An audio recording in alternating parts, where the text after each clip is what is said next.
Welcome to the Deep Dive, where we take a whole stack of articles and research and, well, we boil it all down to what you really need to know. And today we are talking about Tower, specifically the incredible power of modern AI, these large language models. We're talking about tools that can draft code, write legal documents, act as these super smart assistants that are just on 24/7. Exactly.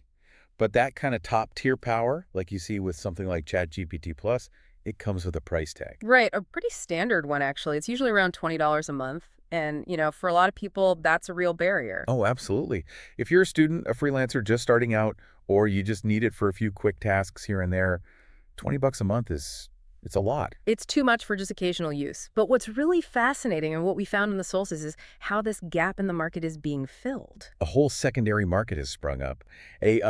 A really sophisticated digital ecosystem offering access to all those same premium features, priority access, faster speeds, but at, well, radically different prices. And that is our mission for this deep dive. We are getting into the economics of it all. We're going to break down the discounts, the types of accounts you can find, and probably the biggest question you have. How safe is it? Exactly. Is this even safe to do? It's a really interesting look at how these high-end tools are being, well, democratized through some clever market loopholes. So let's start with the basics. What are you even getting for that official $20 price? What does ChatGPT Plus actually give you? It really boils down to three key things, and it's all about reliability. First, and this is probably the most important, is priority access. Meaning you can still use it even when it's super busy? Exactly. When free users are getting locked out because the system is overloaded, you, as a premium user, you sail right through. Your service is maintained. Yeah, if you rely on this for work, that's non-negotiable. Totally. The second thing is just speed. Faster response times, which makes the whole workflow much smoother, much more efficient. And the third? You get to be a bit of a beta tester. You get early access to new features, model updates, new plugins. You're basically in the fast lane.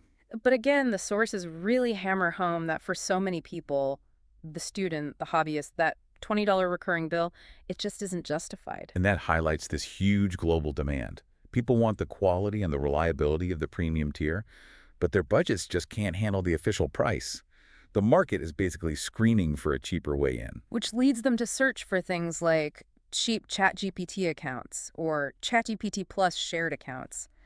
So let's get into the nitty-gritty of what they find. What do these offers actually look like? Well, this is where it gets really compelling. The sources highlight this one really common offer, a full 1-month ChatGPT Plus account for about $3.80. Wait, $3.80, not $19.99, but $3.80. $3.80, yes. Less than 20% of the official cost. Okay, so my first thought, and I'm sure it's yours too, is that this has to be a shared account. One login passed around to a dozen people. That's the logical assumption. Right. But the terms of sale we found in the sources, they explicitly say that is not the case. Really? Yes. The listing guarantees a new private account. It says the buyer gets a new email and a new password for both the GPT subscription and the email address itself. Full control. So it's not shared at all. The listings even use big, bold letters, no shared, no slot. Exactly. And that little detail, that changes the entire economic model here. It's not about a few people splitting the cost. No, it's arbitrage. It's absolutely arbitrage.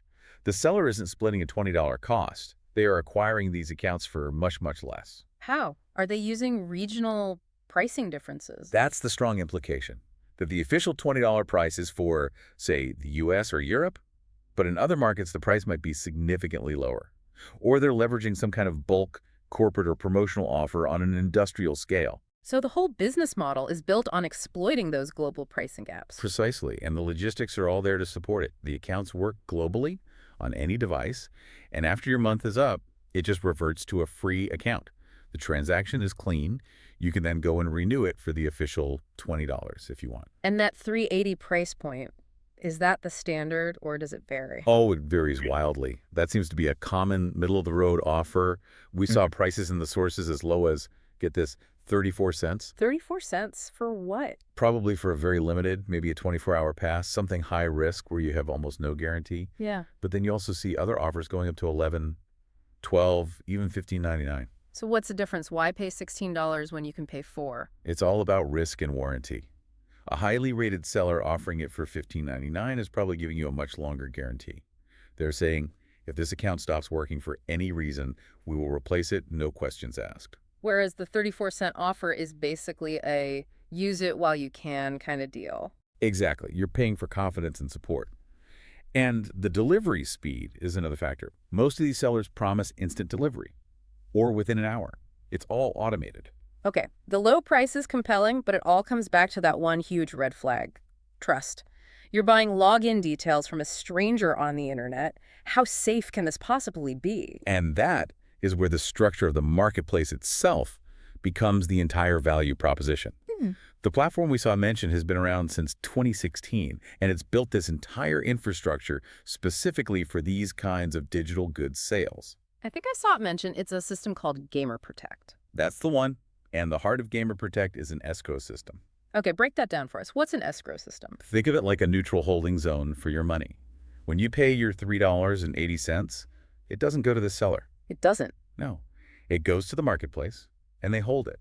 They only release the money to the seller after you click a button confirming that the account works exactly as described. Wow.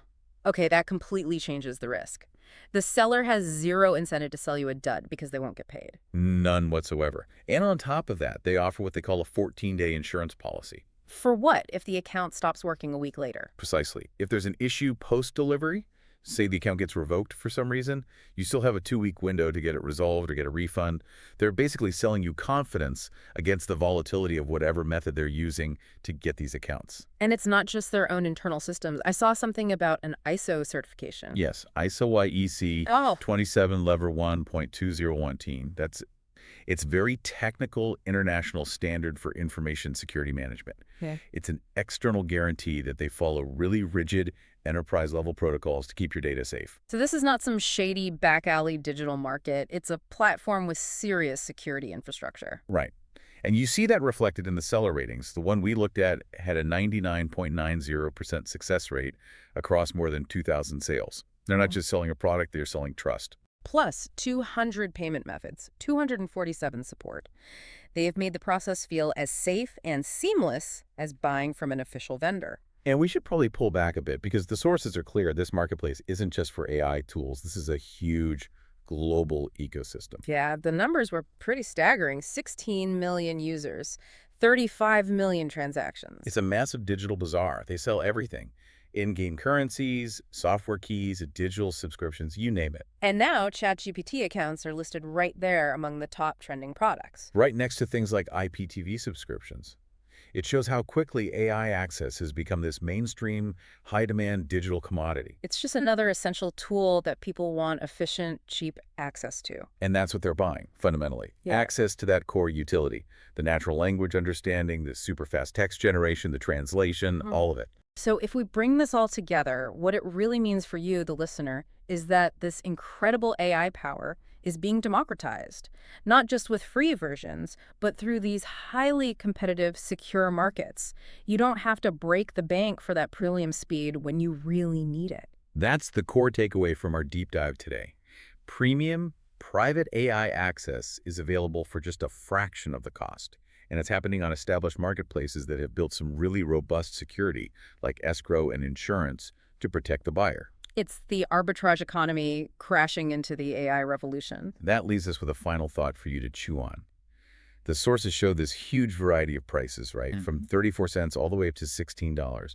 And that price is often determined by the seller's rating, their delivery speed, the length of their guarantee. So what's the question? The question is this: is the real value of an AI tool based on its incredible utility, or is it becoming more about how efficiently a marketplace can exploit global pricing and distribute that utility?